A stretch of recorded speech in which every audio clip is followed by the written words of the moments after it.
नमस्कार, आप देख रहे हैं न्यूज़ 9 भारत और मैं हूं आपके साथ अशोक चौहान। देश और दुनिया की तमाम खबरों पर आइए डालते हैं एक नजर।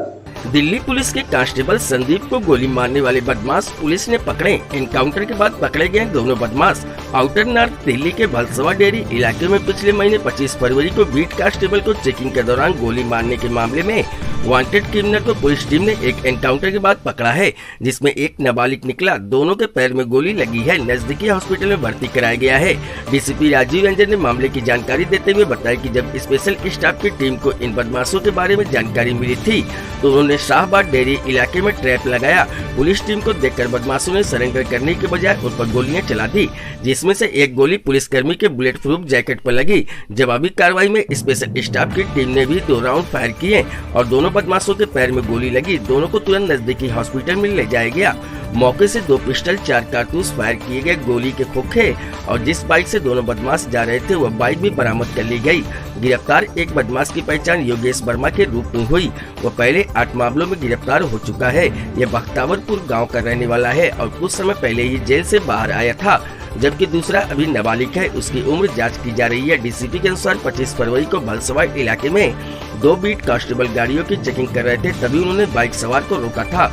चेकिंग के लिए उन्होंने भागने की कोशिश की और रोकने पर पुलिस टीम पर फायर कर दिया, जिसमें कांस्टेबल संदीप घायल हो गए थे। इस मामले की जांच के लिए और धरपकड़ के लिए जिला के स्टाफ और कई थानों की टीम को लगाया गया था। इन दोनों ने और किन किन क्राइम को अंजाम दिया है, हथियार ये कहां से लेकर आए थे और कांस्टेबल को क्यों गोली मारी, इन सभी प्रश्नों के लिए पुलिस अस्पताल ने इनको छुट्टी मिलने पर कोर्ट से पुलिस हिरासत में लेकर इनसे पूछताछ करेगी। दिल्ली से संजय सिंह की रिपोर्ट। और कांस्टेबल संदीप जेजे कॉलोनी में बीट पोस्ट के पास चेकिंग कर रहे थे।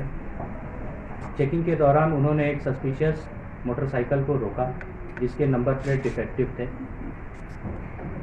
इसके दौरान उन्होंने 3 सस्पिशियस लड़के जो उस मोटरसाइकिल पे थे जब उसकी चेकिंग कर रहे थे, इन लड़कों ने वहाँ से भागने की कोशिश की।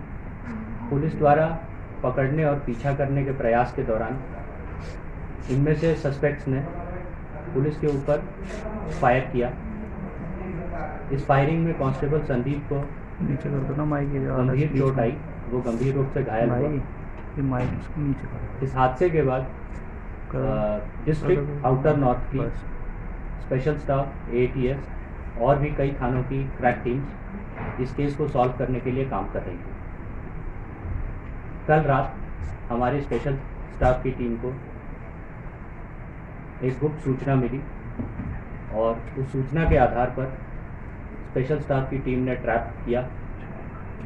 थाना शाहबाद डेयरी के इलाके में सेक्टर 30 रोहिणी के पास ट्रैप लगाने के दौरान जब इस घटना में शामिल सस्पेक्ट्स वहां पहुंचे और उनको पकड़ने की कोशिश की गई स्पेशल स्टाफ की टीम के द्वारा,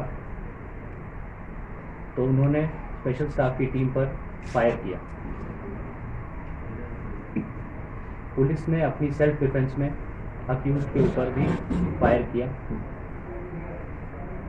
इस घटना में 2 सस्पेक्ट जिनके नाम मैं अभी आपको बताऊंगा, उनके पैर में गोली लगी। मुठभेड़ के बाद दोनों घायल सस्पेक्ट्स को तुरंत हॉस्पिटल रेफर किया गया। स्पेशल स्टाफ की टीम मेंबर्स में से जिनमें से एक ने BP जैकेट भी पहन रखी थी, उसके BP जैकेट पे भी गोली लगी है।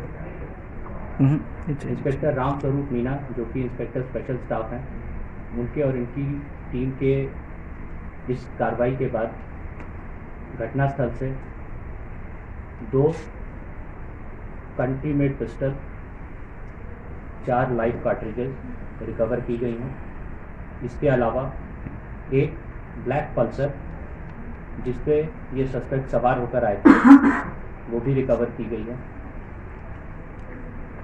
इसके अलावा घटना में पुलिस द्वारा 2 राउंड फायर किए गए थे जिसके एम्प्टी कार्ट्रिजेज भी घटनास्थल से रिकवर किए गए। ये जो 2 सस्पेक्ट कल रात अर्ली मॉर्निंग की मुठभेड़ के बाद गिरफ्तार किए गए, अप्रीहेंड किए गए हैं, इनमें से एक का नाम योगेश है, योगेश वर्मा। ये बख्तावरपुर का रहने वाला है।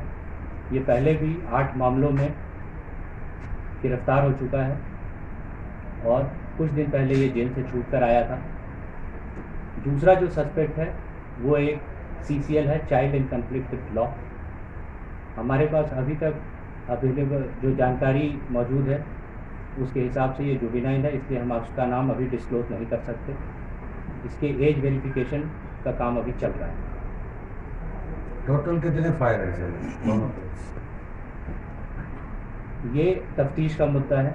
मैं आपको ये बता सकता हूँ कि घटनास्थल से कितने खाली पोल अभी तक रिकवर हुए। सर ये इसमें पुलिस को सूचना कैसे मिली कि ये आ रहे और ये कहाँ जा रहे थे दोनों लोग? ये एक्शन जो है सीक्रेट इंफॉर्मेशन के आधार पे लिया गया है। अभी इस स्टेज पे मैं इससे ज़्यादा डिस्क्लोज नहीं कर सकता। सर ये 25 तारीख को क्या करने आए थे भरतवाड़े? घटना मुठभेड़ के तुरंत बाद दोनों अक्यूज को हॉस्पिटल रेफर किया गया था। नहीं, 25 तारीख को क्या करने आए? मेरी बात सुनने एक बार कृपया। घटना मुठभेड़ के तुरंत बाद दोनों अक्यूज को हॉस्पिटल में रेफर किया गया था, जहां उनका इलाज अभी भी चल रहा है। वो अभी तक हॉस्पिटल से डिस्चार्ज नहीं हुए हैं। एक बार हम इनको जब पुलिस कस्टडी में ले लेंगे कोर्ट की इजाज़त से, उसके बाद पूछताछ के बाद 25 तारीख का भरतवा डेयरी का घटनाक्रम और साफ हो जाएगा। सर बताइए क्यों पुलिस वाले के ऊपर फायर क्यों किया था सर? राजेश, मैं कह रहा हूँ अभी हम इनसे पूछताछ नहीं कर पाए हैं। ये अभी हॉस्पिटल में है, ये हॉस्पिटल से डिस्चार्ज होंगे। ये जो सर 8 फिर ये मामले हैं, इन्वेस्टिगेशन में ही पूछताछ में ये बातें बाहर आएंगी कि ये पीछे और किस घटना में इन्वॉल्व थे या नहीं थे। सर योगेश पे जो 8 मामले हैं आपने बताया, ये किस तरह के मामले हैं? मर्डर है या पहले से किस तरह? इनके इसकी जो अभी तक हमारे पास जानकारी अवेलेबल है, इसमें चोरी और स्नैचिंग इस तरह के मुकदमे इन्वॉल्व सर, हैं ये और auto theft. Sir police juvenile के ऊपर भी फायर कुछ हुआ मामले था, हैं। वो क्या नाबालिग ने भी किया था या फिर इसी योगेश ने किया था? ये हम इनसे पूछताछ के बारे में बात बताएंगे आपको। सर इसमें जुवेनाइल के ऊपर भी कुछ केस दर्ज है? जी, जो अभी तक हमारे पास अवेलेबल इंफॉर्मेशन है, जो जुवेनाइल आज की मुठभेड़ के बाद एप्रीहेंड किया गया है, वो होलंबी खुर्द के इलाके में एक और घटना 16 तारीख की हुई थी, जिसमें एक दुकानदार के ऊपर फायरिंग हुई थी।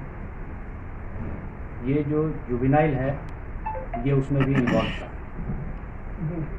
सर ये पल्सर क्या इनकी खुद की थी या चोरी की थी? पल्सर जो रिकवर हुई है आज सुबह की मुठभेड़ के बाद वो चोरी की है। ठीक है, थैंक यू।